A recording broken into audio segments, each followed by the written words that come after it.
Hello, I'm going to talk with you about the negotiations and status of the city of Jerusalem. Firstly, I'm going to talk about the peace and partition plans during the British Mandate. Secondly, we'll talk about the Jordanian and Israeli partition of Jerusalem. Thirdly, I'm going to talk about the Israeli administration, annexation, and expansion of East Jerusalem. And lastly, we're going to go in depth talking about the peace talks, peace plans, and negotiations after 1990. Peace and partition plans during the British Mandate, Section 1. The continued controversy as to the status of Jerusalem has its origins in the 20th century. The de facto and de jure sovereignty of the Holy City has origins that parallel the history of the entire Israeli-Palestinian conflict. In 1917, the British occupied what later became Mandatory Palestine. In 1920, the League of Nations vested Britain with the mandate of ushering the territory into a state of independence, thus the term Mandate of Palestine. Due to the incompatibility of the two major inhabitants, the Jew and the Arab, it became clear that bringing the territory to a state of unity was unachievable. Thus, plans were drafted to partition the area into two states, one Jewish, one Arab. All of these plans involved a special status for Jerusalem. The first such major plan was set forth by the Peel Commission in 1937. The Peel Commission was headed by Lord William R. W. Peel and was charged by the British government to investigate and find a plan of greater stability following the civil unrest of 1936. While proposing two ethnic states, this plan involved making the areas of Jerusalem and Bethlehem a permanent mandate that would also include a corridor to the port of Jaffa. Although Britain would retain the responsibility of governing the mandate, the definition of mandate inferred that the League of Nations would retain sovereignty. Britain was merely an agent of the League. The League of Nations, as an international organization, would try to keep the international sovereignty of the territory, and could replace Britain with another governing agent if and when the League desired. In 1938, the Woodhead Commission, another follow-up royal commission, proposed a more comprehensive plan that was very similar. The corridor, however, was drafted to meet the Mediterranean at Beit Vegan, just south of Jaffa. Any proposal of partition was rejected by the Arabs. During the Second World War, the League of Nations ceased to function as an organization and soon became a legal fiction. Britain, previously contracted as an agent of the League, assumed sovereignty of the territory. After the war, the Anglo-American Committee of Inquiry was established to assess the situation in Palestine. Its findings were published on the 20th of April, 1946, the very same day on which the League of Nations was formally dissolved. The committee recommended an establishment of another committee to continue its inquiry. This committee later became known as the Morrison-Grady Committee. This committee proposed that Arab and Jewish provinces be established under British sovereignty, but further proposed that Jerusalem remained under direct British control. As this proposal was not suggesting that Britain relinquish any sovereignty, no corridor to the sea was included in the proposal. The Arabs rejected this proposal, deeming it as a step towards partition. Britain, unable to draft an acceptable plan, brought the problem before the United Nations. On the consent of Britain, the United Nations General Assembly passed Resolution 181 to partition Palestine into an Arab and Jewish state. The resolution declared the area around Jerusalem and Bethlehem to be an international city. The resolution declared that an international regime for the city should be established under the sovereignty of the United Nations. Most of the specific nature and constitution of this governmental regime was left to future discussion. However, a few stipulations were made, saying that there should be a governor of the city who was neither a citizen of the Arab or Jewish state. The governor is to execute decisions made by the Board of Trustees. The resolution also stipulated that the city should have an independent court judicial system. It does not appear that the trustees would be elected, but rather appointed by the United Nations. Under the plan proposed in this resolution, citizens of the international city would be able to choose citizenship in either the Arab or Jewish state. An excerpt of the resolution said as follows: Arabs and Jews residing in the city of Jerusalem who have signed a notice of intention to become citizens, the Arabs of the Arab state and the Jews of the Jewish state, shall be entitled to vote in the Arab and Jewish states respectively. The boundaries of this international municipality were stated as follows: The city of Jerusalem shall include the present municipality of Jerusalem, plus the surrounding villages and towns, the most eastern of which shall be Abu Dis, the most southern, Bethlehem, the most western, Ein Kerem, including also the built-up area of Moza, and the most northern, Shofat. As mentioned before, this municipality was to include Bethlehem. Jordanian and Israeli Partition of Jerusalem, Section 2. Although never implemented, Resolution 181 is considered the current de jure status of Jerusalem by most in the international community. Many do not see this as a possible de facto reality. Nevertheless, it is seen as a default status until a future agreement. For many states, especially those directly involved, the position of the status changed, depending on who was controlling the city. Israel made no de jure claims of sovereignty over any part of Jerusalem until after the war in 1948. In fact, the word Jerusalem does not even appear in Israel's Declaration of Independence. The 1949 armistice agreements between Israel and Jordan made no de jure claims over Jerusalem, but only recognized each other's de facto control over East or West Jerusalem, with Jordan controlling the East and Israel controlling the West. At that point, neither party made any claim of sovereignty to the Holy City. A week later, Israeli Prime Minister Ben-Gurion declared that West Jerusalem was the capital and an inseparable part of the Jewish state, claiming that it actually became part of the Jewish state 2 years before, when the British abandoned the city, in contrast to any UN municipal mandate. Following suit, Jordan officially annexed East Jerusalem in 1950. During this time, only the United Kingdom and Pakistan recognized the West Bank as sovereign territory of Jordan. But like most positions of other states in the international community, the United Kingdom continued to only recognize the de facto control of Jerusalem by Israel and Jordan. The only countries to ever have embassies in Jerusalem include El Salvador, the Dominican Republic, Denmark, and Costa Rica, although all such countries have since removed their embassies from Jerusalem. Many are aware of the two lines of demarcation which separated the West Bank and Gaza from Israel proper, but fewer are aware of a third very small green line that encircled an Israeli enclave on Mount Scopus, separating it from Jordanian-controlled East Jerusalem. Mount Scopus, home to the two Jewish institutions of Hadassah Hospital and Hebrew University, was completely isolated and lacked any continuity to West Jerusalem. Due to attacks, Israel abandoned use of the area. Because of its being within its own green line, many in the international community do not consider Mount Scopus to be a settlement. Israeli administration, annexation, and expansion of East Jerusalem, Section 3. After the Six-Day War in 1967, Israel captured East Jerusalem along with the rest of the West Bank. Israel began to build in the newly acquired territory. In the Old City, the old Jewish quarter was reestablished.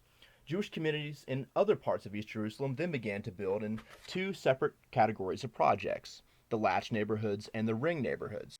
The first category, the Bolt or Latch neighborhoods, Shchonot HaBriach in Hebrew, were built to provide a corridor of Jewish neighborhoods to the isolated Israeli enclave of Mount Scopus, which included Hadassah Hospital and Hebrew University.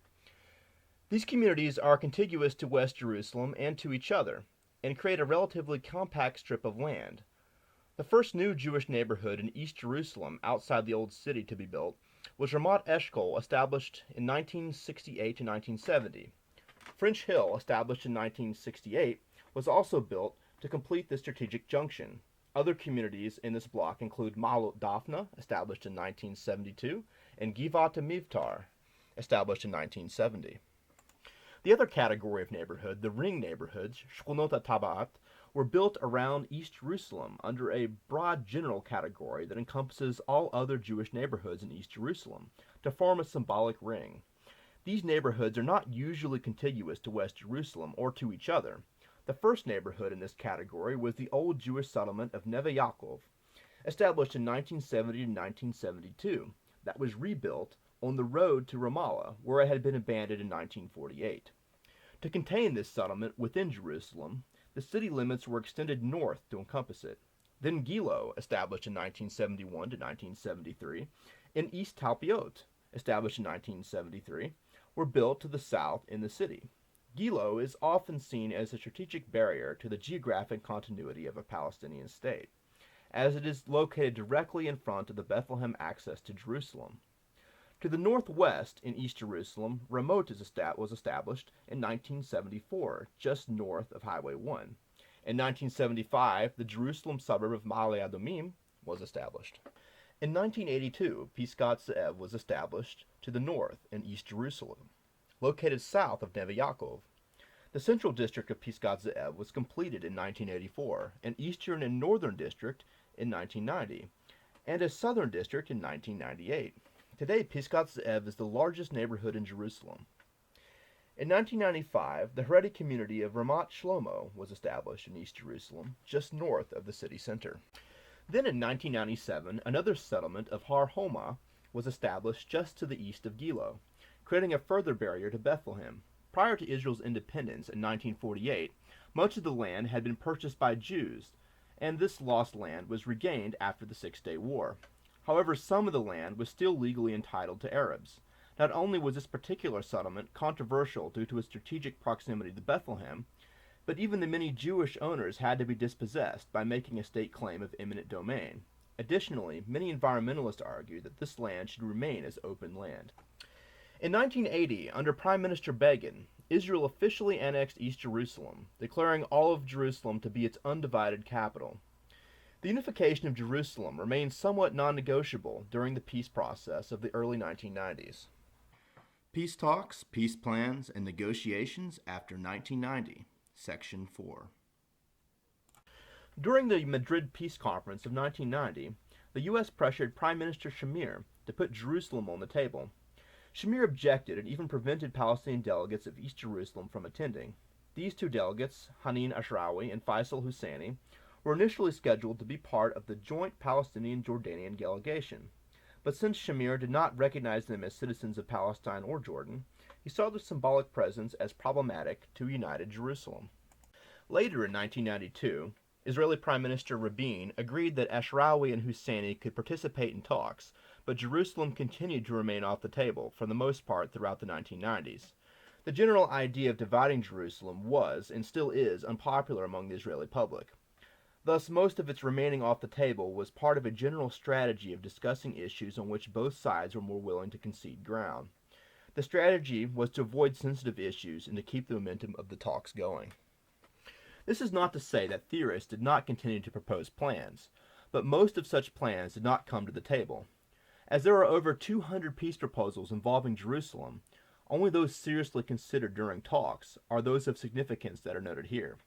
It should be noted that most of these proposals, agreements, and initiatives that discuss Jerusalem only do so by presenting Jerusalem as part of a total package. Very few, if any, of these proposals focus entirely on Jerusalem. So it cannot be inferred that if a failed proposal, failed agreement just because of Jerusalem, such failed proposals that happen to also address Jerusalem, theoretically, may still have viable proposals for the city. As mentioned before, most of the international community still recognizes Jerusalem as a de jure international city under the sovereignty of the United Nations. Although some peace proposals for Jerusalem do take this idea as a model, most proposals involve giving the sovereignty to Israel and the Palestinians. This usually would take the form of demarcation of the city into two municipalities. So, although most of the international community formally recognizes the de jure international city, most still strive to have the current status scrapped in favor of a more obtainable option. One unique proposal in 1996 was the so-called Balin-Abu Mazen document, which was allegedly informally agreed upon by the Israeli Minister of Economics and Planning, Yossi Balin, and Abu Mazen, also known as Mahmoud Abbas. The conditions of the plan for Jerusalem proposed a single municipality that will be comprised of two sub-municipalities under Jewish and Arab sovereignty respectively. The proposal would expand the city to also include Jewish settlements such as Ma'ale Adumim and Pisgat Ze'ev. Abbas later denied that he had ever signed the document. Although this proposal did not proceed, it became an inspiration for future plans. In year 2000, U.S. President Bill Clinton invited Israeli Prime Minister Ehud Barak and PA Chairman Yasser Arafat to Camp David for a peace summit. At the summit, the Palestinians requested complete sovereignty over East Jerusalem, specifically mentioning Haram el-Sharif, the Temple Mount. Israel counteroffered the PA might be able to be given special custodianship over the Temple Mount, but not sovereignty. Despite whatever motivated the Israeli delegation to reject PA's sovereignty of the Temple Mount, Israel had previously signed agreements with the Hashemite Kingdom of Jordan, giving the Hashemite family rights to participate in final decisions regarding the Temple Mount. In this counteroffer, Israel also proposed that the PA would be given administration over both Muslim and Christian holy sites in the city, with rights to fly the Palestinian flag over administrated areas. Israel further proposed in this counteroffer that a passage linking northern Jerusalem to the Old City would be annexed under Palestinian sovereignty. Israel would annex settlements such as Ma'ale Adumim and Gush Etzion, and the PA would annex East Jerusalem. The PA would be given sovereignty of the outer villages of East Jerusalem. The villages of Sheikh Jarrah, Silwan, and At-Tur would be under PA administration, but remain under Israeli sovereignty, similar to the PA administration of holy sites in the Old City.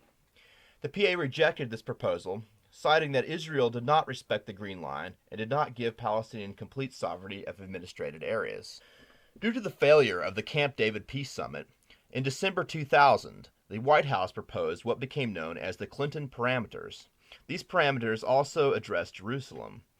The proposal said that East Jerusalem and the Old City would be divided on ethnic lines. Israel would have sovereignty over the Western Wall, the Kotel, and the PA would have sovereignty over the Temple Mount. Both would have joint sovereignty over any excavations of the Temple Mount. Although the PA would gain sovereignty over the Temple Mount, Israel would also still retain a symbolic ownership of the area. Both Israel and the PA visited Bill Clinton in the White House and signed the document with reservations. Prime Minister Barak, along with reservations unrelated to Jerusalem, signed the parameters with the reservations that the Temple Mount, the entire Old City, and the Tomb of the Patriarch should remain under Israeli control. Arafat, along with reservations unrelated to Jerusalem, signed the parameters with reservations against Jewish settlements in and around Jerusalem coming under Israeli sovereignty. On the 21st of January 2001, Israel and the PA met in Taba, Egypt, in the Sinai to discuss negotiations. Israel agreed that in these proposals that Jerusalem will be the capital of both Israel and Palestine.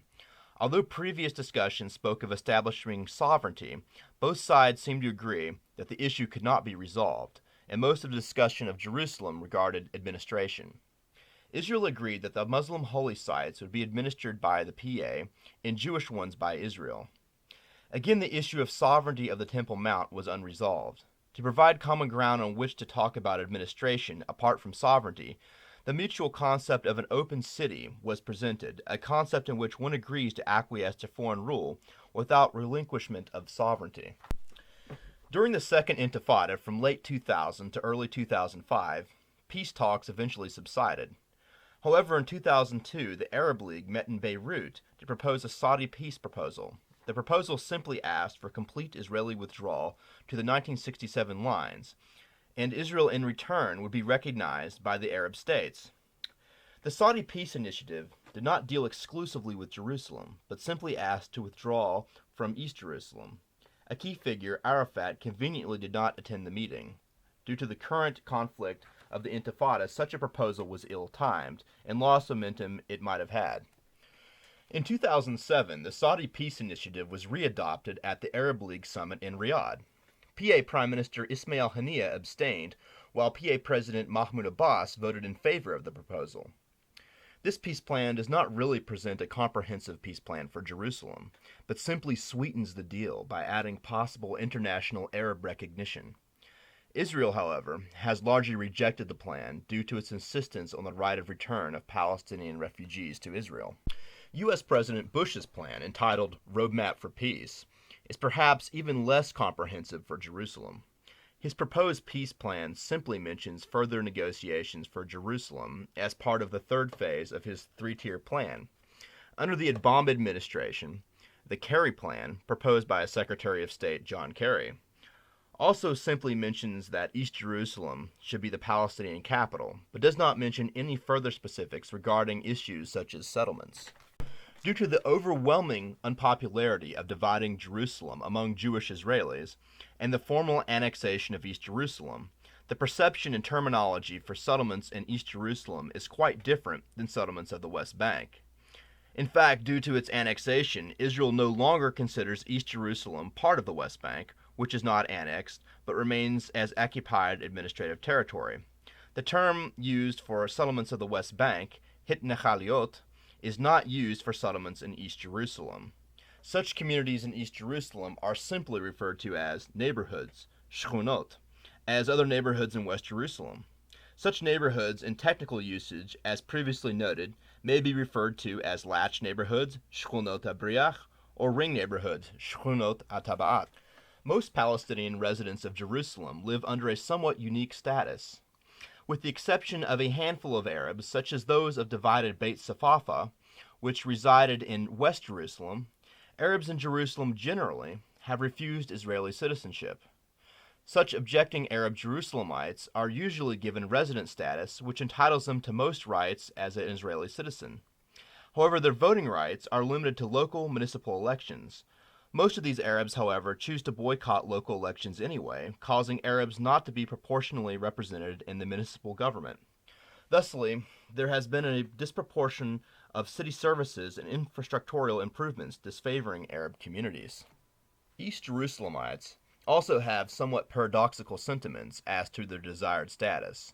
On one hand, they obviously object to Israeli annexation, but on the other hand, a very large proportion of them also view PA rule unfavorably. It can be noted that throughout the recent modern history of Jerusalem, starting with the fall of the Ottoman Empire, that negotiators would often take the concerns of the people in the entire region of the entire Israel-Palestine area, sacrificing the interests of those residing in this microcosm of Jerusalem for the greater interest. Those actually residing in the Holy City have often taken a tertiary position behind interests of national movements and interests of international religious organizations. Whatever the future outcome will be for Jerusalem, the whole world often seems to have an investment.